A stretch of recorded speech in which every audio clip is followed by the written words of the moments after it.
Good afternoon students.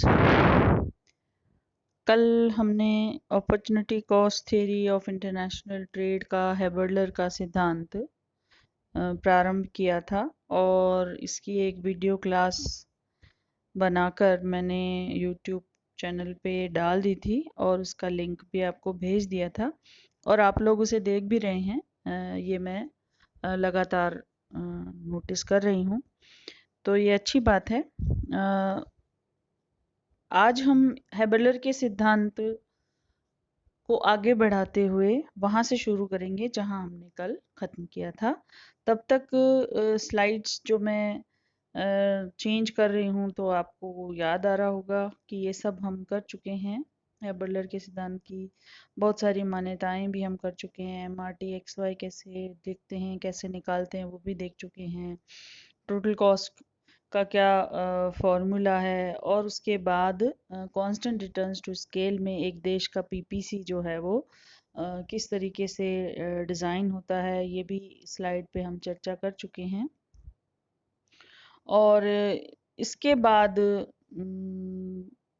हमने ये देखना है कि अवसर लागत सिद्धांत में जो पीपीसी है वो यदि इंक्रीजिंग रिटर्न्स और डिक्रीजिंग रिटर्न्स के अंतर्गत, जिसको अपन लागतों की दृष्टि से रिटर्न्स का उल्टा बोलते हैं कि भी इंक्रीजिंग रिटर्न्स है तो डिक्रीजिंग कॉस्ट है, यदि डिक्रीजिंग रिटर्न्स है तो इंक्रीजिंग कॉस्ट है ना। उल्टा है, लागतें घटेगी तो रिटर्न ज़्यादा प्राप्त होंगे, लागतें बढ़ेंगी तो रिटर्न्स कम प्राप्त होंगे, दोनों एक दूसरे के विपरीत हैं।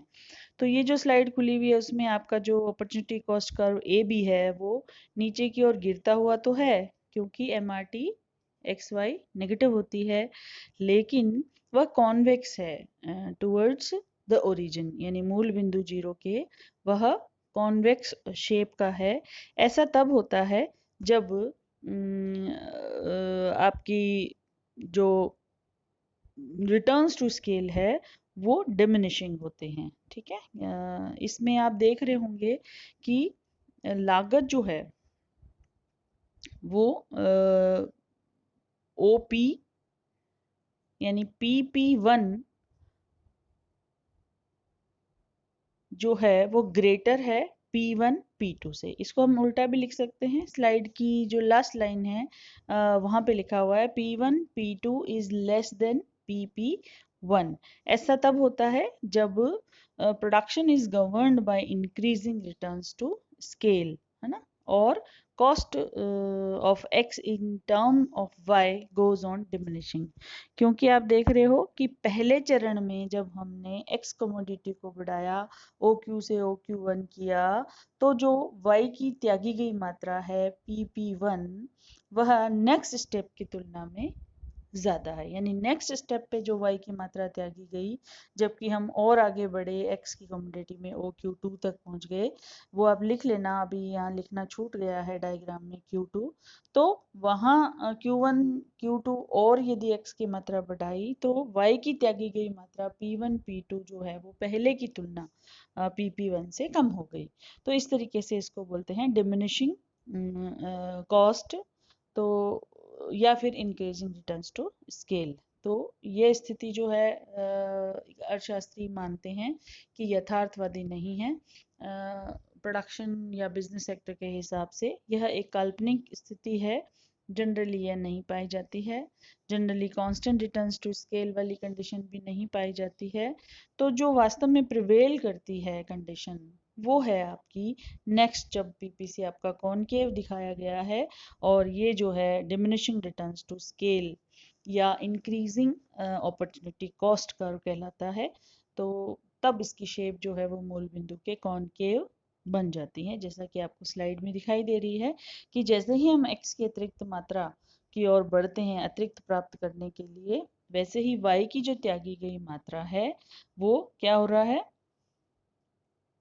बढ़ रही है ना। PP1 is less than P1 P2 और we can say P1 P2 is greater than PP1, यानी हर एक चरण के साथ y की त्यागी गई जो मात्रा है वो बढ़ रही है। इट मीन्स अवसर लागत बढ़ रही है, इट मीन्स ये इंक्रीजिंग कॉस्ट और decreasing returns to scale. Diminishing returns to scale भी बोलते हैं दूसरा नाम इसको, लेकिन इंक्रीजिंग अपॉर्चुनिटी कॉस्ट कर्व इसको कहते हैं। तो यह स्थिति जो है वो ज़्यादा प्रिवेल करती है बिजनेस सेक्टर में, और यह यथार्थवादी स्थिति भी मानी जाती है।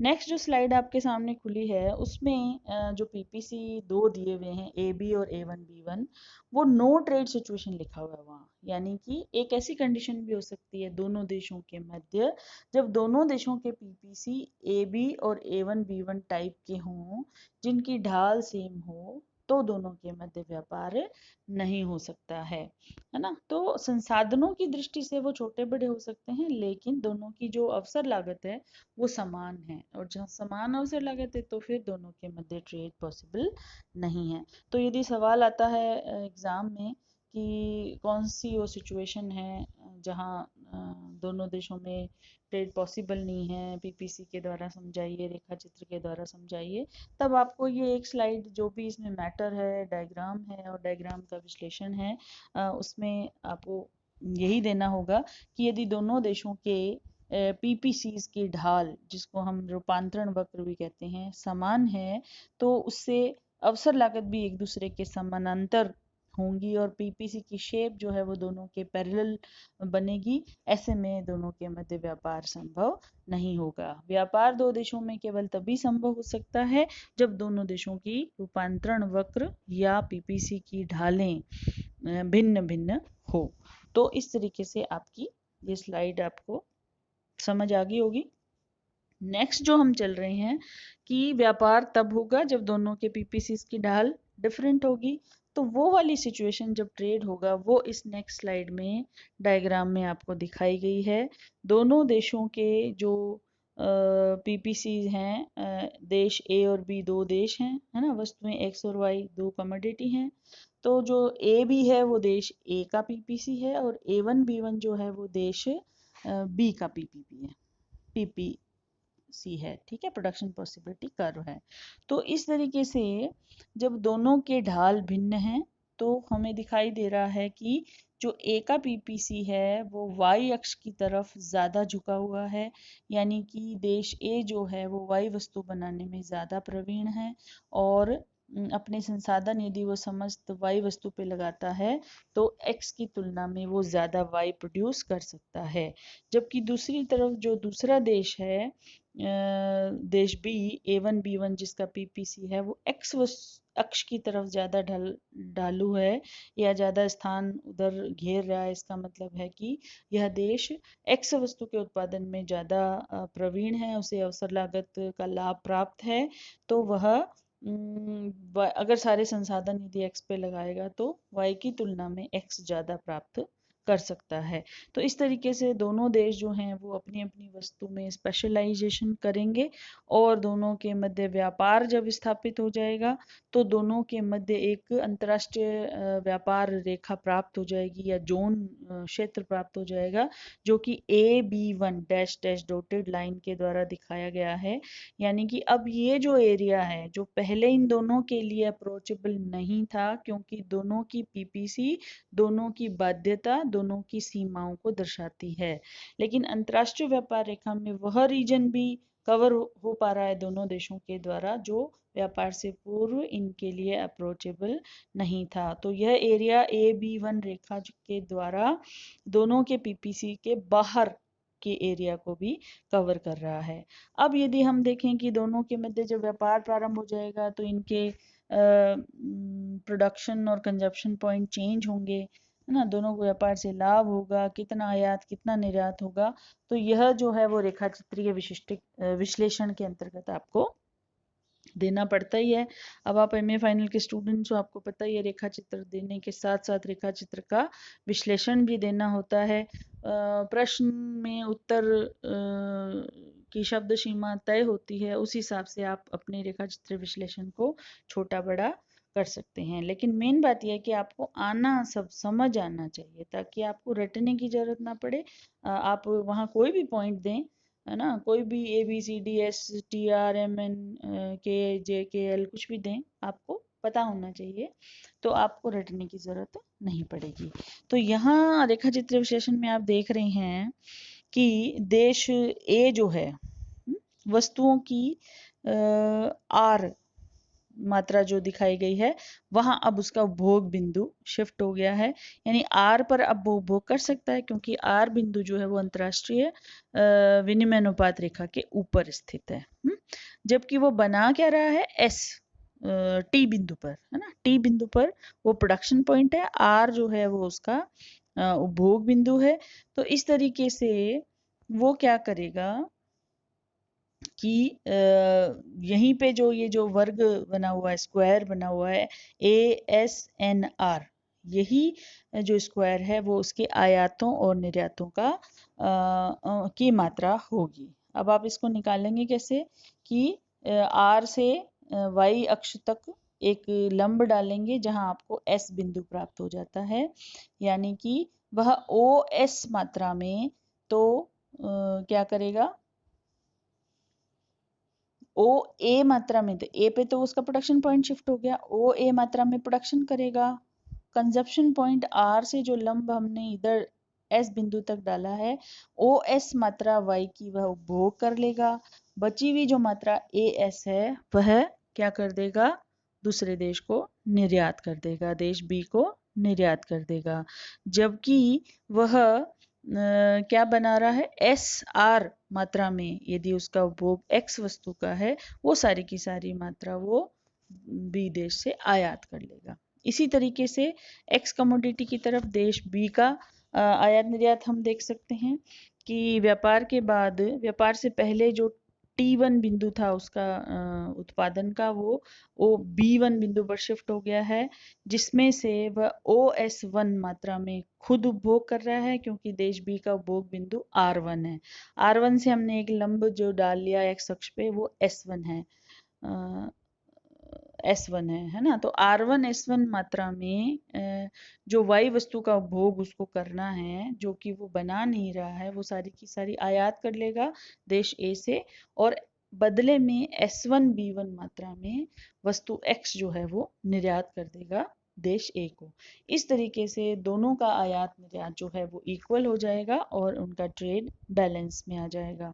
तो देश ए के लिए व्यापार से लाभ जो है, गेन्स फ्रॉम ट्रेड जो है, वो कितना निकालेंगे आप, वो है पूरा का पूरा टी आर कैसे निकाला, S R minus S T is equal to T R, क्योंकि टी आर वह मात्रा है जो वह व्यापार से पूर्व उपभोग के लिए उसको उपलब्ध ही नहीं थी, क्योंकि उसका पीपीसी उसको बाध्यता दिखाता है संसाधनों की, लेकिन व्यापार के बाद वो आर बिंदु तक अपने उपभोग को बढ़ा पाता है। इसी तरीके से देश बी के लिए जो R1 बिंदु है वो पहले अप्राप्य था, अब वो अंतर्राष्ट्रीय विनिमय अनुपात रेखा पर स्थित होने के कारण वो उसके लिए प्राप्य हो गया, यानी वो प्राप्त कर सकता है उसको। तो उसका जो टोटल लाभ है व्यापार से वो R1 T1 हो गया। कैसे निकाला, R1 S1 minus T1 S1 is equal to R1 T1। इस तरीके से आप व्यापार से लाभ को बता सकते हैं। कभी क्लास होगी इन फ्यूचर, भगवान करे जल्दी कोरोना काल खत्म हो जाए, हम सब मिलें आपस में, तो ये डायग्राम मैं आपको फिर से एक बार बोर्ड पे समझा दूंगी, ताकि बहुत अच्छे से आपको फिर समझ आ जाएगा। अदरवाइज आप घर में प्रैक्टिस करेंगे तो भी आपको समझ आ जाएगा, क्योंकि वो कहावत है, करत करत करत अभ्यास ते जड़मति होत सुजान। तो बहुत ही सटीक कहावत है वो, ऐसा होता है। हम हार मान के बैठ जाते हैं, इसलिए हमसे कोई चीज़ बिना जाने रह जाती है, लेकिन यदि हम उसके पीछे पड़ जाएं तो वह चीज़ हमें आ ही जाती है। तो इस तरीके से आप जो है अपने प्रयत्न जारी रखें, बराबर बना बना के डायग्राम देखें, और जैसे मैंने समझाया है उस तरीके से आप गेन्स फ्रॉम ट्रेड भी निकाल सकते हैं। जब कांस्टेंट रिटर्न्स टू स्केल वाला डायग्राम आपके सामने दिया हुआ है, आपको वैसा का वैसा बनाना है। स्पष्टीकरण थोड़ा बहुत इधर दिया हुआ है, पीपीटी प्रेजेंटेशन की अपनी मजबूरियां होती हैं, इस वजह से बाद में मैं हो सकता है इसकी आपको अगर समझ नहीं आए आप मुझसे पूछ लेना, तो पीडीएफ भी डाल दूंगी रेखा चित्र विश्लेषण की। ठीक है, नेक्स्ट हम स्लाइड पे चलते हैं। पुनः इसका एक्सप्लेनेशन है जो मैंने आपको समझाया है, वही का वही एक्सप्लेनेशन यहाँ फिर से दिया हुआ है, और इसमें से आप अपने नोट्स में ऐड कर लेना। नेक्स्ट बात इसमें है कि प्रश्न कई बार आ जाता है कि कांस्टेंट रिटर्न्स टू स्केल के अंतर्गत दो देश व्यापार कर रहे हैं और दोनों की जो रूपांतरण वक्र का ढाल है पीपीसी का वह भी डिफरेंट है।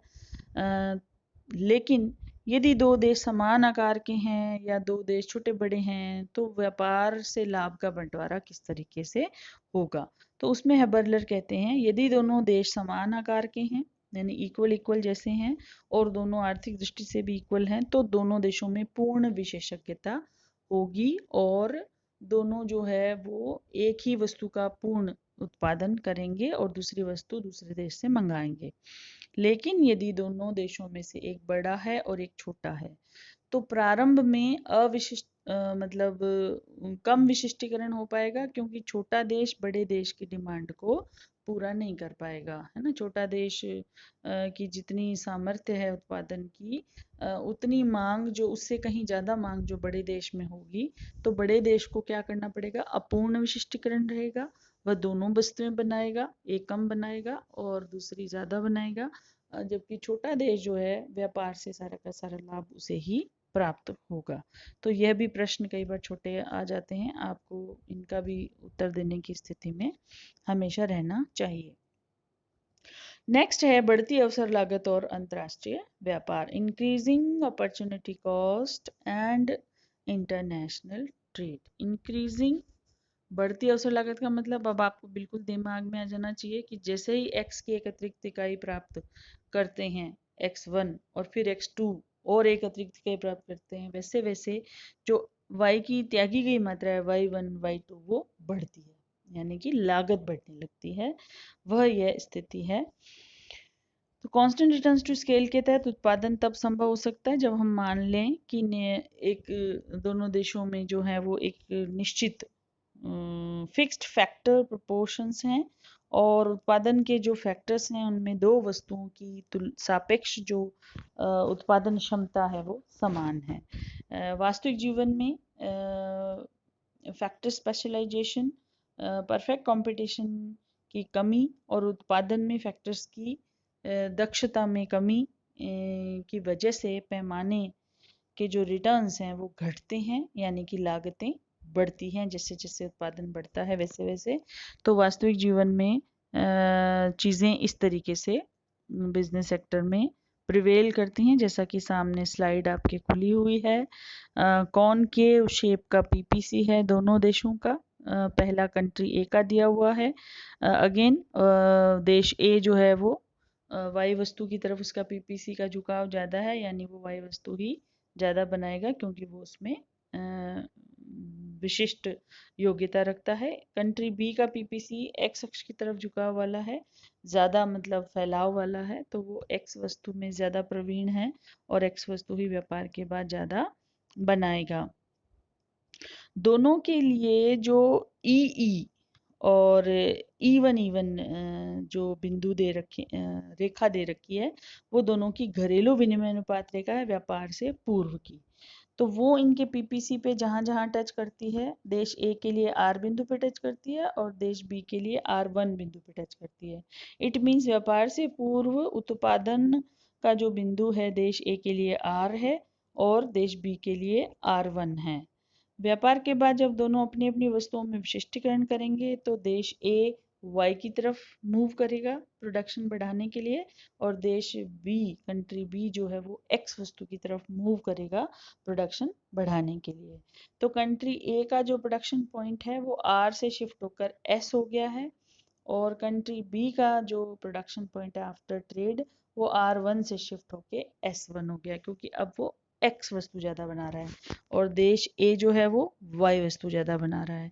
तो एस जो है ऊपर की तरफ है देश ए का और S1 जो है देश बी का वो नीचे की तरफ ज़्यादा है। तो अब जो दोनों देश हैं वो दोनों दोनों वस्तुएं बनाएंगे, प्रोडक्शन पॉइंट ए के लिए अब S है और बी के लिए अब S1 है। अंतरराष्ट्रीय विनिमय अनुपात रेखा कुछ इस तरीके से बनाई गई है जो दोनों चित्रों में पैरेलल दिखाई देनी चाहिए आपकी, जो कि देश ए के एस बिंदु पे स्पर्श रेखा है FF रेखा और F1 देश कंट्री बी की जो अंतर्राष्ट्रीय विनिमय अनुपात रेखा है वो एफ के समानांतर है, पैरेलल है, और S1 बिंदु पर स्पर्श रेखा है। तो इस तरीके से जो अंतर्राष्ट्रीय विनिमय अनुपात रेखा है वहां पे आपका क्या निकल आता है, उपभोग बिंदु, जो व्यापार से पूर्व उनके लिए प्राप्त करना संभव ही नहीं था, क्योंकि वो दोनों बिंदु T1 और टी देश ए के लिए और T1 देश बी के लिए दोनों ही उनके पीपीसी से बाहर की बात है, बाहर की एरिया की बात है। जो व्यापार से पूर्व प्राप्त करना पॉसिबल ही नहीं था, वो व्यापार के बाद पॉसिबल हो जाता है। तो इस तरीके से सेम स्पष्टीकरण जो हमने पिछली कांस्टेंट टू स्केल में किया था, उसका स्पष्टीकरण एक्सप्लेनेशन नेक्स्ट स्लाइड में मैंने दे दिया है, और आप इसको पढ़ें। और जो भी आपका माध्यम है, इंग्लिश वाले तो कोई दिक्कत नहीं है, इंग्लिश में ही दे रखा है, हिंदी वाले इसको हिंदी में कन्वर्ट करके अपना रेखा चित्र विश्लेषण करें। और नेक्स्ट क्लास में हम इसे और आगे बढ़ाएंगे, हैबरलर के अवसर लागत सिद्धांत को। तब तक के लिए